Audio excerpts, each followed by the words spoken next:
दोस्तों, आज आपको बताने जा रहे हैं नौकासन और सेतुबंध आसन के बारे में।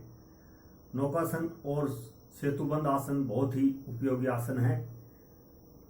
नौकासन के करने से हमारी नाभि डिग जाती है, जिसको हम बोलचाल की भाषा में धरण का डिगना बोलते हैं। और धरण जब डिग जाती है, अगर हमारी दाएं या बाएं धरण डिगती है तो हमारा मन काफ़ी विचलित रहता है, कहीं भी कुछ भी करने को मन नहीं करता। इसी तरह से अगर हमारी धरण ऊपर की तरफ डिग जाती है तो हमारे को बिल्कुल भूख नहीं लगती है, कुछ भी खाया पिया नहीं जाता और काफ़ी मन दुखी रहता है। इसी तरह से हमारी धरण नीचे की तरफ डिग जाती है तो हमारे को डिसेंट्री की तकलीफ शुरू हो जाती है, जिसको हम बोलते हैं पेचिस लग जाता है और बार बार हमें टॉयलेट जाने की इच्छा प्रबल होती रहती है और काफ़ी परेशानी का सामना करना पड़ता है। तो दोस्तों, इसके लिए आपको मैं बताने जा रहा हूँ, आप अपना स्वयं धरण को अपनी जहाँ पर रहनी है, जहाँ यथास्थिति जहाँ पर होती है धरण, वहीं पर लाने के लिए आप नौकासन करके उसको दुरुस्त कर सकते हैं और कहीं भी आपको भटकने की जरूरत नहीं पड़ेगी। तो आपको नौकासन और सेतुबंध आसन करके एक तरीकेवार मैं आपको आज बताऊंगा और इससे बहुत से बेनिफिट होते हैं। आप जिस तरह से बोलते हैं, धीरे धीरे रे मना धीरे सब कुछ होय, माली सींचे सो गड़े ऋतु आए फल होय। जब भी हम किसी भी काम को करते हैं तो पहले ही दिन में आप उसका पूरा बेनिफिट लेने की कोशिश ना करें, क्योंकि सबसे पहले तो हमें जो आसन है उसको सही तरीकेवार करना सीखना जरूरी है। उसके बाद आप उसको अभ्यासरत तरीके से, दुरुस्त तरीके से करेंगे तो आपको उसका बेनिफिट मिलना शुरू होता है। योगासन का धीरे धीरे आपको बेनिफिट मिलता है, लेकिन इससे होने वाली कोई बीमारी है वो जड़ से समाप्त हो जाती है। तो आप योगासन धीरे धीरे ठीक से शुरू में सीखें, उसके बाद आप दुरुस्त तरीके से करें। इस पर पूरा ध्यान दें, आपको किस तरह से करना है बिल्कुल सही तरीकेवार मैं आपको बताऊंगा और धीरे धीरे ही बेनिफिट होता है। जिस तरह से कछुआ है, कछुआ सारे काम धीरे धीरे करता है, वो सांस भी धीरे धीरे लेता है, भोजन भी धीरे धीरे करता है और चलता भी धीरे धीरे है। लेकिन आप लोगों को पता है कछुए की कितनी उम्र होती है? कछुआ 300 से 400 साल तक जीता है और कुत्ता बहुत जल्दी जल्दी सांस लेता है, तो 10-15 साल ही उम्र होती है। जो भी प्राणी जितनी ज़्यादा जल्दी सांस लेता है उतनी उसकी उम्र कम होती है। और योगाभ्यास एक ऐसा एक तरीका है, इसके करने से आपकी सांसों की गति एक सामान्य से लेकर के बहुत लंबे लंबे सांस स्वतः ही आने शुरू हो जाते हैं। इसका एक इस तरह का सिद्धांत है। तो ये आप तरतीबवार करें। जब आप इसको तरतीबवार अभ्यास करेंगे तो आप भी इसको सीखेंगे और आपकी दीर्घायु होगी और आपका स्वास्थ्य भी काफ़ी प्रबल होगा, काफ़ी अच्छा होगा। आप जितने दिनों तक जिएंगे एक अच्छे स्वास्थ्य के साथ, अच्छी एक हष्ट पुष्टता के साथ अपना जीवन यापन करेंगे। तो मैं अभी आपको बताने जा रहा हूँ नौकासन करने का दुरुस्त तरीका। दोनों पाँव को सामने से मिलाएं और हाथों को सीधा इस तरह से लाएं और ये 6 इंच से लेकर के 1 फीट तक ऊपर उठा करके इसी तरह से रोक के रखें और सांस को कुछ देर के लिए रोक के रखें, 5 से 10 सेकंड तक।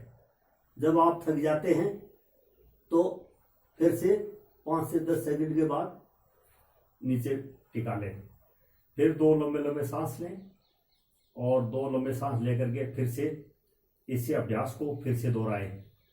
इसी तरह से बहुत ज़्यादा ऊपर नहीं उठना, बस नीचे से पाँव 6 इंच से लेकर के 12 इंच और हाथों को इसी एंगल पर रखें। 10 सेकंड तक सांस को रोक के रखें, 10 से 15 सेकंड तक, और फिर से डाउन करें। यह है दोस्तों नौकासन। नौकासन के करने से आपके पाँव के मसल्स मजबूत होते हैं। आपकी रीढ़ की हड्डी, आपको रीढ़ से संबंधित, मेरुदंड से संबंधित कोई भी प्रॉब्लम है उसमें पूरा बेनिफिट मिलता है।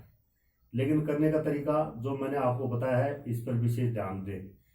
इसी तरह से सेतुबंद आसन, सेतुबंद आसन करने के लिए शुरू में आप इस तरह से करें। आप थोड़ा हाथों को इस तरह से, अपनी कूनी इस तरह से उठा सकते हैं और फिर इस तरह से, ये इस तरह से पाँव को सीधा रखें और फिर डाउन करें और फिर दोबारा से उठाए। जो आदमी नौकासन दोनों तरफ से नहीं उठ सकता वो इस तरह से कर ले, फिर डाउन करें। और सांसों की गति मैंने जो बताई है उसी पर ध्यान देना है। सांस को रोक के रखना है 10 से 15 सेकेंड तक। उसके बाद लंबे लंबे सांस ले और सेतुबंद आसन करने के लिए इस तरह से पाँव को क्लोज करें और इस तरह से पीछे से कंधों के बल से इस तरह से अपने शरीर को उठाएं। जो ज़्यादा नहीं उठा सकते वो इस तरह से, ये इस तरह से अपनी हिप के ऊपर हाथों का सहारा ले सकते हैं शुरू में, लेकिन बाद में नहीं लेना। जैसे आपका अभ्यास आप ठीक तरीके से सीख जाते हैं तो हाथों को इस तरह से रखें और ये यहाँ से पकड़े। ये है दुरुस्त तरीका।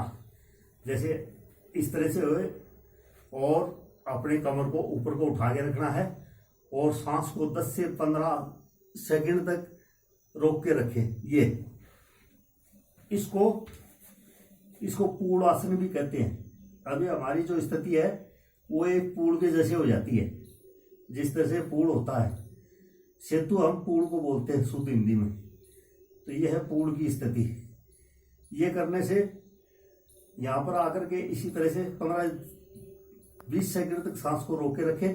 अगर आप ज़्यादा देर तक करते हैं, 1 मिनट या 2 मिनट तक करने की आपकी कैपेसिटी है, तो आप 15-20 सेकंड के बाद सामान्य गति में अपने सांस ले सकते हैं।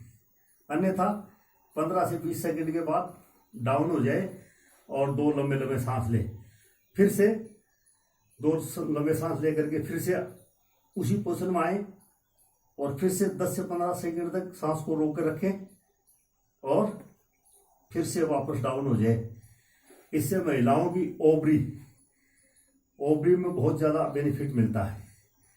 महिलाओं को ओवर ब्लीडिंग की समस्या है तो उसमें भी बहुत ज़्यादा बेनिफिट मिलता है। पीरियड के दौरान इस आसन को ना करें। और जिन्होंने कोई पेट से संबंधित या सिर से संबंधित ऑपरेशन कराया है उनके लिए भी यह दोनों ही आसन वर्जित हैं। बाकी अगर जिनको स्लिप डिस्क की बहुत ज़्यादा समस्या है वो लोग भी इस आसन को डॉक्टर की सलाह के बिना ना करें। बाकी जिनको सामान्य दर्द है मेरुदंड में, या जिनके सामान्य घुटनों में दर्द है, या जिनको सामान्य थोड़ी बहुत तकलीफ है, वो इस आसन को आराम से कर सकते हैं। कोई इस तरह की रिस्ट्रिक्शन नहीं है। लेकिन जिनको बहुत ज़्यादा स्लिप डिस्क की समस्या है, या मेरुदंड के अंदर या कमर में बहुत ज़्यादा दर्द है, या घुटनों में बहुत ज़्यादा दर्द है, तो वो डॉक्टर की सलाह से इस आसन को करें। या किसी तरह का ऑपरेशन कराया है तो उनके लिए भी ये वर्जित है। अच्छा, धन्यवाद दोस्तों।